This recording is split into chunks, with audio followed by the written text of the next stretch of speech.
तो hello guys, welcome to the current affairs channel. तो guys आज हम डिस्कस करने वाले हैं यहाँ पे 23 ऑफ अगस्त के करंट अफेयर्स। तो इम्पोर्टेंट करंट अफेयर्स रहने वाले हैं। वीडियो शुरू करने से पहले मेरी आप लोगों से रिक्वेस्ट है कि वीडियो को एंड तक पूरा देखिएगा, अपने दोस्तों के साथ शेयर कीजिएगा। टू द पॉइंट हम करंट अफेयर्स करेंगे। तो चलिए देखते हैं हमारा पहला क्वेश्चन। तो यहाँ पे हमारा पहला क्वेश्चन है, which company partnered with NASA to develop the Surya AI model for solar storm prediction. तो आपको बताना है कि कौन सी कंपनी ने यहाँ पे बेसिकली नासा के साथ जो पार्टनरशिप की है to made the Surya AI model for the solar storm prediction. जो सोलर स्टॉर्म आते हैं उनकी प्रेडिक्शन करने के लिए सूर्या एआई मॉडल बनाया है, किसके साथ मिलके। तो ये रहे आपके चार ऑप्शंस। यहाँ पे जो आपका सही उत्तर है वो है इंटरनेशनल बिजनेस मशीन, IBM। तो IBM के साथ मिलकर नासा ने यहाँ पे सूर्या एआई मॉडल बनाया है to predict the solar storm. Okay, and NASA और IBM का जॉइंट एआई प्रोजेक्ट है ये। इसका पर्पस है सोलर स्पेस वेदर फॉरकास्टिंग। तो बेसिकली जो भी हमारी कुदरती वो होती हैं, कठिनाइयाँ आती हैं, भूचाल ला लो, जहाँ कोई भी सुनामी आती है, उन सब की प्रेडिक्शंस के लिए उन्होंने ये बनाया है। एंड ये रिलेटेड है बेसिकली पार्कर सोलर प्रोब से। एंड आदित्य L1 जो है वो इंडिया का सोलर मिशन है, उसके साथ भी ये रिलेटेड है। ओके, वैसे ही यहाँ पे नासा और IBM ने मिलके यहाँ पे ये सूर्या एआई मॉडल बनाया है for the prediction of solar storm. तो इसे आप याद रखिएगा। चलते हैं नेक्स्ट क्वेश्चन की ओर। What is India's rank in the IMD world competitiveness ranking 2025। तो आपको बताना है कि इंडिया का यहाँ पे IMD वर्ल्ड कॉम्पिटिटिव रैंकिंग में कौन सा स्थान है। ओके, तो ये रहे आपके चार ऑप्शंस। यहाँ पे जो आपका सही उत्तर होगा वो होगा 41st। तो 40 इंडिया का 41वां रैंक है यहाँ पे IMD वर्ल्ड कॉम्पिटिटिवनेस रैंकिंग में आउट ऑफ 69 कंट्रीज। ओके, तो इंडिया का यहाँ पे पहले जो 2024 में रैंक था वो था 39, और अभी इंडिया 2 स्थान नीचे आ गया है 41 पे। पहले स्थान पे है यहाँ पे स्विट्जरलैंड और दूसरे पे है सिंगापुर। IMD की फुल फॉर्म के बारे में जाने तो international institute for management development. इसमें कौन कौन से फैक्टर्स को कंसीडर किया जाता है? Economic performance, government efficiency, business efficiency and infrastructure. तो ये चार फैक्टर्स को कंसीडर किया जाता है, उसके बाद इस रैंकिंग को बनाया जाता है। और अभी इसमें यहाँ पे इंडिया की रैंकिंग जो आई है वो है 41।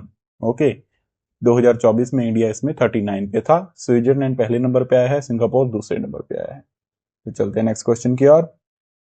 विच country topped the IMD world competitiveness ranking. तो इसका आंसर आप सभी को पता ही होना चाहिए, स्विट्जरलैंड। स्विट्जरलैंड ने इसको टॉप किया है, सिंगापुर सेकंड पे, इंडिया 41st पे है। ओके, तो चलिए देखते हैं अगला question. Which state became India's first 100% digitally literate state. तो आपको बताना है कि यहाँ पे कौन सी स्टेट यहाँ पे इंडिया की फर्स्ट 100% डिजिटली लिटरेट स्टेट बन गई है। तो ये रहे आपके चार ऑप्शन। यहाँ पे जो आपका सही उत्तर होगा वो होगा केरला। तो केरला यहाँ पे इंडिया का पहला 100% डिजिटली लिटरेट स्टेट बन गया है, जहाँ पे बेसिकली सब कुछ डिजिटल हो गया है।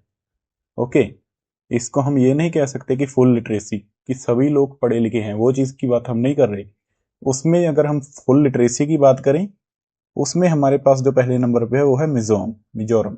ओके, हम बात कर रहे हैं 100% डिजिटली लिटरेट स्टेट, जहाँ पे सब कुछ डिजिटाइज हो गया है, सब कुछ डिजिटल हो गया है। ओके, तो उसमें यहाँ पे बेसिकली केरला पहले नंबर पे है, ये आप याद रखिएगा।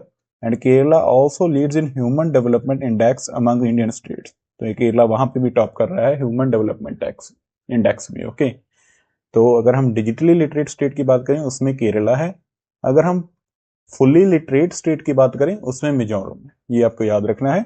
चलते हैं नेक्स्ट क्वेश्चन की ओर। तो हमारा अगला क्वेश्चन है गाइस, नाटो लॉजिस्टिक हेडक्वार्टर्स। तो नाटो लॉजिस्टिकल हेडक्वार्टर्स ये कहाँ पे है, ये आपको बताना है, ये आपका क्वेश्चन है। और ये रहे आपके चार ऑप्शंस। यहाँ पे जो आपका सही उत्तर होगा वो होगा इनकॉपिंग स्वीडन। तो इनकॉपिंग स्वीडन में नाटो लॉजिस्टिक्स का हेडक्वार्टर है। ओके, और स्वीडन यहाँ पे 32nd मेंबर है नाटो का, और इसने ज्वाइन किया था 2024 में। अगर हम नाटो की बात करें, एस्टेब्लिशमेंट हुई थी 1949 में, हेडक्वार्टर्स हैं ब्रसेल्स बेल्जियम में, और इसके सेक्रेटरी जनरल हैं वो है Mark Rutte. And article 5 collective defence, तो आर्टिकल 5 जिसके अनुसार यहाँ पे नाटो की किसी भी अगर एक मेंबर के ऊपर हमला हो तो बाकी सारी कंट्रीज उसको सपोर्ट करेंगी, ये आपको याद रखना है। और नाटो लॉजिस्टिक्स के हेडक्वार्टर है वो है इनकॉपिंग स्वीडन में। ओके, तो चलिए देखते हैं हमारा next question. Lipu lake pass is located in which state? आपको बताना है कि लिपू लेक पास जो यहाँ पे कौन सी स्टेट में है। ये रहे आपके चार ऑप्शंस। यहाँ पे जो आपका सही उत्तर होगा वो होगा उत्तराखंड। तो उत्तराखंड में यहाँ पे लिपू लेक पास है। तो उत्तराखंड के पिथौरागढ़ में ये पास है, और ये ट्राई जंक्शन है इंडिया, चाइना और नेपाल का। यहाँ पे तीनों कंट्रीज का सुमेल होता है, इंडिया, चाइना और नेपाल का, उस पास के पास। एंड ये ट्रेड रूट है बेसिकली कैलाश मानसरोवर यात्रा पाथ। एंड अगर पास जो हम दूसरे पास हैं उनकी बात करें, नाथुला पास ये है सिक्किम में, शिपकीला एचपी में, और बिमला अरुणाचल प्रदेश में। तो लिपू लेक पास जो है ये बेसिकली उत्तराखंड में है, ये आपको याद रखना है। तो चलते हैं नेक्स्ट क्वेश्चन की ओर। Which country conducted the sustainable power missile exercise? तो आपको बताना है कौन सी कंट्री ने अभी सस्टेनेबल पावर मिसाइल की एक्सरसाइज कंडक्ट की है। ये रहे आपके चार ऑप्शन। यहाँ पे जो आपका सही उत्तर होगा वो होगा ईरान। तो ईरान ने अभी सस्टेनेबल पावर मिसाइल की एक्सरसाइज की है to show crossing its naval and missile capabilities, कि अपनी मिसाइल की कैपेबिलिटीज को दिखाने के लिए उन्होंने बेसिकली ये एक्सरसाइज की है। और इसकी जो लोकेशन थी वो थी Persian gulf, gulf of Oman and straight of Hormuz. तो जहाँ पे अभी बेसिकली स्ट्रेट ऑफ होर्मुज के पास ग्लोबल एक यहाँ पे बेसिकली दंगा चल रहा था, critical global oil transit choke point strait of Hormuz ये था, जहाँ की सभी देशों को यहाँ पे ऑयल जाता है। वहाँ पे बहुत ही क्रिटिकल सिचुएशन थी, तो वहीं पे ये एक्सरसाइज की गई है अपनी कैपेबिलिटीज को दिखाने के लिए ईरान के द्वारा। ओके, ये आपको याद रखना है। तो चलते हैं नेक्स्ट क्वेश्चन की ओर। Who is the first women law secretary of India? तो आपको बताना है कि इंडिया की पहली वुमेन लॉ सेक्रेटरी कौन है, लॉ सेक्रेटरी ऑफ इंडिया कौन है। ये रहे आपके चार ऑप्शन। जो आपका सही उत्तर होगा वो होगा अंजू राठी राणा। तो अंजू राठी राणा यहाँ पे इंडिया की पहली फर्स्ट वुमेन लॉ सेक्रेटरी बन गई हैं। तो इनके जो अंडर आएंगी चीजें वो होंगी ministry of law and justice, department of legal affairs, advices on government on legal matters and policy. और ये इंडिया की पहली वुमेन है जो इस पोस्ट को होल्ड कर रही हैं। ये जरूरी क्वेश्चन बन जाता है क्योंकि पहली है। ओके, तो इसे आप याद रखिएगा।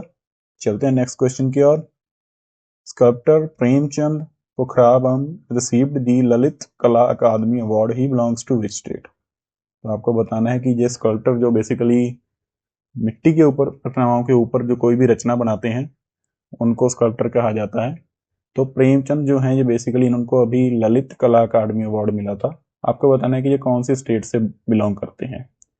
ओके, तो ये रहे आपके सामने हमारे चार ऑप्शंस, नागालैंड, मणिपुर, असम एंड त्रिपुरा। तो इसका सही उत्तर होगा मणिपुर।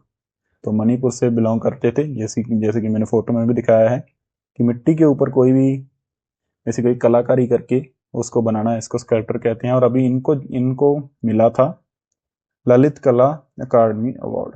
ओके, और ये मणिपुर से बिलोंग करते हैं।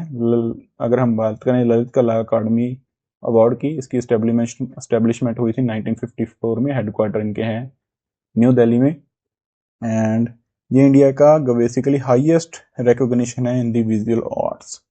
तो ललित कला अकादमी अवार्ड जो है इंडिया का हाईएस्ट रिकॉग्निशन है इन द विजुअल आर्ट्स, किसी भी आर्ट्स के रूप में। ओके, तो ये आप याद रखिएगा, ये मणिपुर से बिलोंग करते हैं और इनको ललित कला अकादमी अवार्ड मिला है। ओके, तो चलिए देखते हैं हमारा नेक्स्ट क्वेश्चन। तो नेक्स्ट क्वेश्चन है which river was included under the national river conservation plan? तो कौन सी रिवर को यहाँ पे इंक्लूड किया गया है under the national river conservation plan? ये रही आपके चार ऑप्शंस। यहाँ पे जो आपका सही उत्तर होगा वो होगा पंपा रिवर, पंबा रिवर। तो पंबा रिवर को यहाँ पे नेशनल रिवर कंजर्वेशन प्लान में शामिल किया गया है। Okay, Pamba river is included under NRCP. ये केरला की तीसरी सबसे लंबी नदी है। ओके, एंड एनआरसीपी की बात करें, ये कंट्रोल करता है रिवर पॉल्यूशन को। अगर केरला की हम अगर अदर नदीज की बात करें, पेरियार, भारथराथापुजा एंड चालियार, तो ये केरला की सबसे तीसरी बड़ी नदी है पंबा रिवर, और इसको इंक्लूड किया गया है नेशनल रिवर कंजर्वेशन प्लान में, जो कि बेसिकली फोकस करता है रिवर्स में कोई भी पोल्यूशन को कम करना और रिवर को साफ करना। ओके, तो इसे आप याद रखिएगा, काफ़ी इंपॉर्टेंट है। तो that's all for today guys. So आज के 10 करंट अफेयर के इंपॉर्टेंट क्वेश्चन थे जो हमने डिस्कस किए। वीडियो को एंड तक जरूर देखा कीजिए, काफ़ी इंफॉर्मेशन होती है। तो और अगर आप वीडियो को देखेंगे भी तो सुनने से आपको चीज़ें याद होगी, स्किप मत किया कीजिएगा। ओके, पूरी वीडियो देखिए, अगर आपको अच्छी लगती है लाइक शेयर एंड कमेंट कीजिए। Thank you guys.